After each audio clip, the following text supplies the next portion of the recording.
Hello students, last लेक्चरला आपण solubility product हे पाहिलं होतं.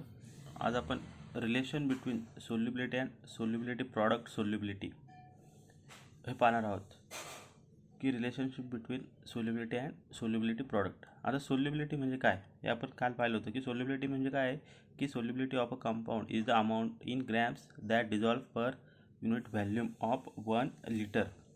मग सोल्युबिलिटी म्हणजे काय आहे की एका लिटरमध्ये किती ग्रॅम सबस्टन्स किंवा कंपाऊंड आपण डिझॉल्व करतो ते म्हणजे काय त्याची सोल्युबिलिटी आहे. म्हणजे फॉर एक्झाम्पल जर 1 लिटर वॉटर घेतलं आणि जर त्याच्यामध्ये आपण 1 किलो साखर ॲड केली तर 1 किलो म्हणजे किती 1000 ग्रॅम. मग 1000 ग्रॅम ही काय झाली त्याची सोल्युबिलिटी झाली इन 1 लिटर व्हॅल्यूम. त्याच्यानंतर नेक्स्ट आहे की मोलार सोल्युबिलिटी. आता मोलार सोल्युबिलिटी म्हणजे काय आहे की the number of moles of compound that dissolve to give 1 liter of saturated solution is called its molar solubility. Molar solubility म्हणजे काय की number of moles of compound की किती number of moles of compound काय होतात dissolve होतात आणि आपल्याला काय करतात 1 लिटर सॅच्युरेटेड सोल्युशन देतात, त्याला काय म्हणतात मोलार सोल्युबिलिटी. मग आपल्याला ही मोलार सोल्युबिलिटी कॅल्क्युलेट करता येते. त्यासाठी फॉर्म्युला आहे की molar solubility moles per litre is equal to solubility in grams per litre upon molar mass in grams per mole. म्हणजे solubility of substance divided by molar mass. याच्यावरून काय काढता येते आपल्याला मोलार सोल्युबिलिटी काढता येते. मग जर आपण कन्सिडर केलं सोल्युबिलिटी इक्विलिब्रियमसाठी जर एखादं एक्झाम्पल कन्सिडर केलं म्हणजे जर इथं कन्सिडर केलं BXAY हा जर आपला सबस्टन्स असेल तर त्याच्यापासून आपल्याला काय भेटतं XBY plus ion plus YAX minus ion भेटतात. म्हणजे कोणता आयन भेटतो BXAY पासून BY मायनस आणि AX मायनस आयन भेटतात. आता इथे हे एक्स आणि वाय काय आहेत तर हे काय त्याचे फ्रॅक्शन्स आहेत. ते आर द फ्रॅक्शन्स. हे काय करतात की किती नंबर ऑफ मोल्स तयार झालेत ते आपल्याला इंडिकेट करतात. मग याच्यावरून आपल्याला काय करता येतं त्याचा सोल्युबिलिटी प्रॉडक्ट काढता येतो, कॉन्स्टंट ऑफ सोल्युबिलिटी प्रॉडक्ट काढता येतो. मग इथं काय भेटतं आपल्याला की देअरफॉर KSP. मग आता KSP काय आला की concentration of BY plus ion raised to power x into AX minus raised to the power y. मग हा झाला त्याचा solubility constant of solubility product. मग जर आपण यस हा काय घेतला मोलार सोल्युबिलिटी घेतला, यस काय घेतला मोलार सोल्युबिलिटी घेतला. मग equilibrium concentration of the ions in saturated solution काय येईल. मग ज्यावेळेस यस हा मोलार सोल्युबिलिटी असेल त्यावेळेस इक्विलिब्रियम कॉन्सन्ट्रेशनमध्ये आयन्स काय येतील तर concentration of BY plus ion is equal to x into s moles per litre. मग आपल्याला आयन्ससाठी काय घेतला आपण यस घेतला म्हणून BY प्लस ऐवजी काय घेतला इथे यस म्हणून concentration is equal to x into s moles per litre.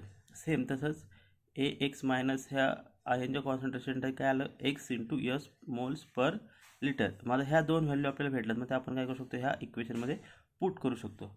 मग जर ह्या व्हॅल्यू जर आपण ह्या इक्वेशनमध्ये पुट केल्या तर काय भेटतं आपल्याला here concentration of solubility product is equal to x s raised to the power x into y s raised to the power y.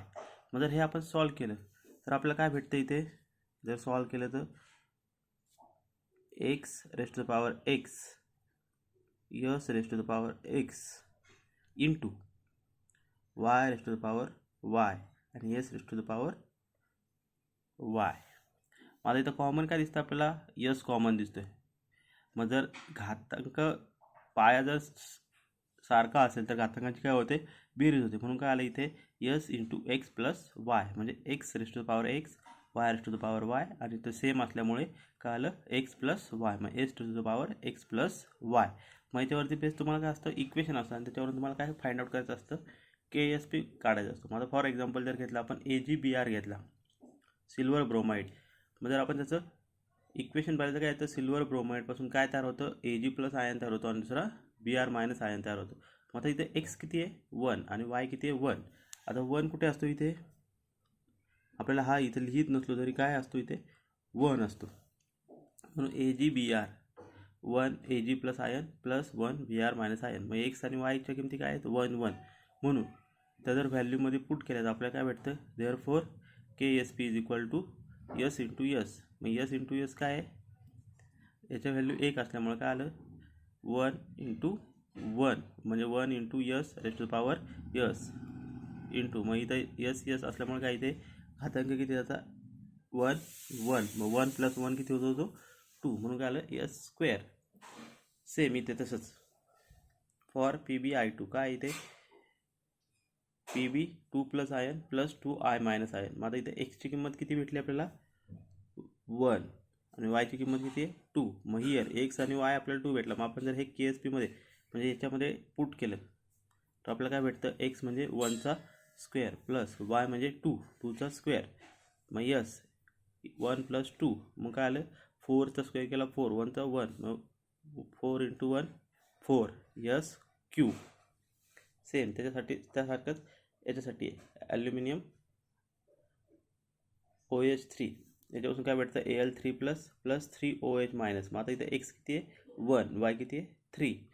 मग आता त्याच व्हॅल्यू पुट केल्या एक्सच्या ऐवजी 1, वायच्या ऐवजी 3. इथं काय 3चा क्यूब आहे, मग किती येतो तो 27. मग 1 प्लस 3 मग 27 यस रेस्ट टू पॉवर 4. मग अशा प्रकारे हे काय तुमचं रिलेशन आहे कशामधलं relation between solubility and solubility product याच्यामधलं रिलेशन आहे. मग हे जे रिलेशनशिप आहे आपल्याला काय करता येतं फाइंड आउट करता येतं. हे तुम्हाला ह्या इक्वेशनने काय करता येतं फाइंड आउट करता येतं कॉन्स्टंट ऑफ सोल्युबिलिटी प्रॉडक्टने. मग आता नेक्स्ट पॉईंट आहे की कंडिशन्स ऑफ प्रेसिपिटेशन. की कंडिशन ऑफ प्रेसिपिटेशन म्हणजे काय की कोणकोणत्या कंडिशन गरजेच्या आहेत की प्रेसिपिटेशन येण्यासाठी. मग आपण ह्या चॅप्टरमध्ये काय पाहिलं आहे आयोनिक प्रॉडक्ट. मग हा जो आयोनिक प्रॉडक्ट आहे हा कशाने इंडिकेट करतात IP ने. आणि it is of an electrolyte. हा आयोनिक प्रॉडक्ट कशासाठी असतो इलेक्ट्रोलाइटसाठी असतो आणि it is defined in the way of solubility product. आणि हा कोणत्या वेमध्ये डिफाईन करतात तर सोल्युबिलिटी प्रॉडक्ट. मग सोल्युबिलिटी प्रॉडक्ट काय आहे KSP. मग आता याच्यामध्ये डिफरन्स काय आहे तर there is only one difference in the ionic product expression contains concentration of ions under any condition whereas expression of KSP contains only equilibrium concentration. मग आता याच्यामध्ये काय आहे की हे जे IP आहे जे आयोनिक प्रॉडक्ट हे आयोनिक प्रॉडक्ट काय करतं की it contains concentration of ions under any condition. की आयोनिक प्रॉडक्टमध्ये की कॉन्सन्ट्रेशन ऑफ आयन्स दाखवतात पण ते कोणत्याही कंडिशनमध्ये असले तरी. पण KSP सोल्युबिलिटी प्रॉडक्टमध्ये काय दाखवतात की असे आयनचं कॉन्सन्ट्रेशन दाखवतात की ते त्यांच्यामध्ये काय असतं इक्विलिब्रियम असतं. दे कंटेन्स इक्विलिब्रियम. अशाच प्रकारच्या आयनचं कॉन्सन्ट्रेशन कशामध्ये दाखवतात KSP मध्ये दाखवतात. मग याच्यामधून आपल्याला काय भेटतं त्यांचं रिलेशन भेटतं की ज्यावेळेस IP is equal to KSP असेल त्यावेळेस जे सोल्युशन असेल solution is saturated and solubility equilibrium exist. मग त्यावेळेस काय होणार की IP is equal to KSP असणार त्यावेळेस सोल्युशन काय असणार सॅच्युरेटेड असणार आणि त्याची सोल्युबिलिटी काय असणार इक्विलिब्रियम एक्झिस्ट करत असणार. म्हणजे ज्यावेळेस ionic product is greater than solubility product असणार त्यावेळेस ते सोल्युशन कसं असणार सुपर सॅच्युरेटेड असणार आणि त्याच्यामध्ये काय असणार PPT कम्स विल ऑकर. त्याच्यामध्ये PPT काय येणार प्रेसिपिटेशन येणार. त्यानंतर तिसरी कंडिशन आहे की ionic product is less than solubility product. मग त्यावेळेस जे सोल्युशन असेल ते कसं असेल solution is unsaturated and precipitation will not occur. मग त्यावेळेस काय होणार तिथे प्रेसिपिटेशन ऑकर होणार नाही. मग अशा प्रकारच्या कंडिशन्स आहेत कशासाठी टू ऑकर द प्रेसिपिटेशन. त्यानंतर लास्टचा जो पॉईंट आहे की last point is common ion effect. मग आता कॉमन आयन इफेक्ट म्हणजे काय सांगितलं तुम्हाला की जर आपण कन्सिडर केलं salt of weak acid that is the acetic acid and its soluble ionic salt that is the sodium acetate. मग आता इथं जर पाहिलं आपण जर रिॲक्शन पाहिली सोडियम ॲसिटिक ॲसिडची तर काय भेटतं acetic acid it form acetate ion plus H plus ion. मग आता आपल्याला माहिती आहे की हा जो सोडियम ॲसिटेट आहे हा काय स्ट्रॉंग इलेक्ट्रोलाइट आहे. मग जर त्याची रिॲक्शन पाहिली तर आपल्याला काय भेटतं की सोडियम ॲसिटेटपासून आपल्याला acetate ion plus sodium ion भेटतो. मग द कॉमन आयन इफेक्ट काय सांगतो आपल्याला की common ion effect state that the ionization of weak electrolyte is suppressed in presence of strong electrolyte containing to the weak electrolyte. म्हणजे common ion effect काय सांगतो आपल्याला इथे की आयोनायझेशन ऑफ वीक इलेक्ट्रोलाइट हे काय होतं सप्रेस होतं due to the presence of strong electrolyte. आता इथं स्ट्रॉंग इलेक्ट्रोलाइट कोणता आहे तर हा अमोनियम ॲसिटेट सोडियम ॲसिटेट हा काय इथे स्ट्रॉंग इलेक्ट्रोलाइट आहे. त्यामुळे तो काय करतो ते जे वीक इलेक्ट्रोलाइट आहे त्याचं आयोनायझेशन काय करतो कमी करतो. मग इथं जास्त हाय कॉन्सन्ट्रेशन कशाचं आहे तर ॲसिटेट आयन याचं कॉन्सन्ट्रेशन काय आहे हाय आहे according to Le Chatelier principle, की ज्यावेळेस इथे इक्विलिब्रियम फॉर्म होतं त्यावेळेस जे इक्विलिब्रियम आहे ते कुठं शिफ्ट होतं, डिसोसिएशन झाल्यानंतर ॲसिटिक ॲसिडकडे काय होतं शिफ्ट होतं आणि त्याच्या ठिकाणी काय होते रिव्हर्स रिॲक्शन होते आणि त्यामुळे काय होतात की CH3 म्हणजे ॲसिटेट आयन कंबाईन्स होतात H+ आयन्स बरोबर आणि काय फॉर्म करतात, ते फॉर्म अनआयोनाइज ॲसिटिक ॲसिड आणि ज्यावेळेस डिसोसिएशन सप्रेस होतं ॲसिटिक ॲसिडचं त्यावेळेस काय होतं इन प्रेझेन्स ऑफ, ते कशामुळे होतं in presence of this sodium acetates and containing this acetate ion, मग it is called common ion effect. मग आता हा जो कॉमन आयन इफेक्ट आहे हे कोणत्या केसमध्ये असतो की स्पेशल केसमध्ये ज्यावेळेस ली चार्टियर प्रिन्सिपल स्ट्रेस अप्लाइड करतं ऑन द इक्विलिब्रियम त्यावेळेस काय होतं increase the concentration of one of the product आणि त्याच्यामुळे हा कॉमन आयन इफेक्ट काय होतो त्या ठिकाणी घडून येतो. मग हा जो कॉमन आयन इफेक्ट आहे आणि त्याच्यामध्ये सोल्युबिलिटी काय आहे ती इथे दाखवलेली की for example in presence of common ion effect the solubility of sparingly soluble salt. मग स्पॅरिंगली सोल्युबल सॉल्टसाठी काय आहे दाखवले की जर equilibrium of this solubility for this sparingly soluble salt silver chloride it form Ag+ ion plus Cl- ion. हे काय करतात Ag+ आणि Cl- आयन फॉर्म करतात.